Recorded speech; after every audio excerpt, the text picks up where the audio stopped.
Halo semua, perkenalkan namaku Vivin Selina Afriani dari NIM 086. Hari ini aku akan mempresentasikan tentang negosiasi tarif impor negara Indonesia dan Amerika oleh Presiden Trump. Oke, jadi introduction-nya di sini pada Juli tahun 2025 kemarin ada kesepakatan antara pemerintahan oleh Presiden Trump USA dengan Presiden Prabowo di Indonesia yang menetapkan kebijakan tarif impor sebesar 32%.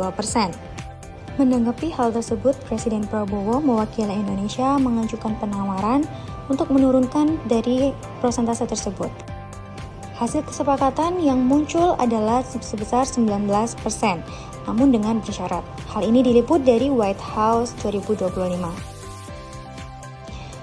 Tidak hanya menawarkan tentang persentase tarif impor, namun Presiden Trump juga menawarkan pembebasan tarif bagi perusahaan lokal Indonesia yang membangun pabrik di Amerika Serikat atau FDI di Amerika Serikat. Oleh karena itu, pada presentasi kali ini saya akan membahas tentang 3 pertanyaan mewakili pernyataan hasil negosiasi tersebut. Pertanyaan pertama adalah bagaimana penilaian terhadap negosiasi antara Indonesia dan juga Amerika Serikat.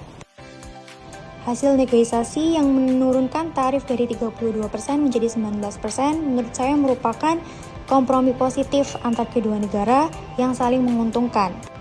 Namun hal ini belum mencapai titik ideal bagi bangsa Indonesia. Hal ini karena angka 19% masih tergolong tinggi bagi produk Indonesia yang akan diekspor ke negara Amerika Serikat. Namun kebijakan yang diambil oleh Presiden Prabowo terkait menurunkan persentase dari 32% ke 90% merupakan kompromi positif yang mengamankan nilai untuk menjaga daya saing ekspor Indonesia di pasar USA. Hal ini juga menghindarkan potensi kerugian besar pada industri manufaktur dan juga agrikultur. Pernyataan turunnya kebijakan persentase impor ini juga disertai dengan persyaratan tertentu. Adapun persyaratannya berpotensi untuk membatasi fleksibilitas kebijakan perdagangan Indonesia seperti komitmen investasi dan juga pembangunan fasilitas industri di Amerika Serikat. Pertanyaan kedua, alasan Presiden Trump mendesak perusahaan Indonesia untuk membangun pabrik atau FDI di Amerika Serikat adalah merupakan bagian dari strategi America First untuk memperkuat industri domestik dan menciptakan lapangan kerja di Amerika Serikat. Presiden Trump menggunakan tarif sebagai alat tekanan ekonomi agar perusahaan luar negeri yang melakukan FDI memindahkan sebagian produksi ke dalam negerinya untuk memperkuat secara ekonomi negara Amerika Serikat. Apabila ditelusuri secara lanjut, FDI atau membangun pabrik di Amerika Serikat akan meningkatkan basis pajak, memperluas kapasitas produksi, serta mengurangi ketergantungan terhadap impor. Hal ini diliput berdasarkan Business.com 2025. Jadi alasan utamanya oleh Presiden Trump adalah untuk menjaga stabilitas negara Amerika Serikat, mengamankan nilai ekspor, impor, juga dengan adanya FDI oleh perusahaan Indonesia di Amerika Serikat akan membuka lapangan pekerjaan bagi masyarakat sana, juga meningkatkan sektor ekonomi bagi negara Amerika Serikat. Di sisi lain, FDI di negara Amerika Serikat juga harus membayar pajak, terus mengikuti regulasi seputar dengan perkuatan politik juga bagi negara Amerika Serikat. Selanjutnya pertanyaan ketiga, contoh dan manfaat adanya FDI di Indonesia. Yang pertama ada Hyundai, yang kedua ada Toyota Motor, yang ketiga ada Unilever. Hyundai dan LG berasal dari Korea Selatan dengan FDI transfer teknologi, penciptaan lapangan kerja dan peningkatan nilai tambah nikel listrik di Indonesia. Sedangkan Toyota Motor dari Jepang dengan melakukan penguatan industri manufaktur, ekspor kendaraan, dan pengembangan supplier lokal.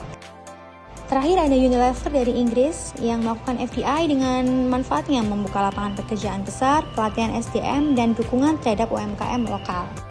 Secara keseluruhan, FDI atau membangun pabrik di negara tujuan, ekspansi memiliki peran penting dalam meningkatkan produktivitas nasional negara tujuan, memperluas kesempatan kerja dan lapangan kerja, serta mempercepat transformasi sektor ekonomi di negara tujuan.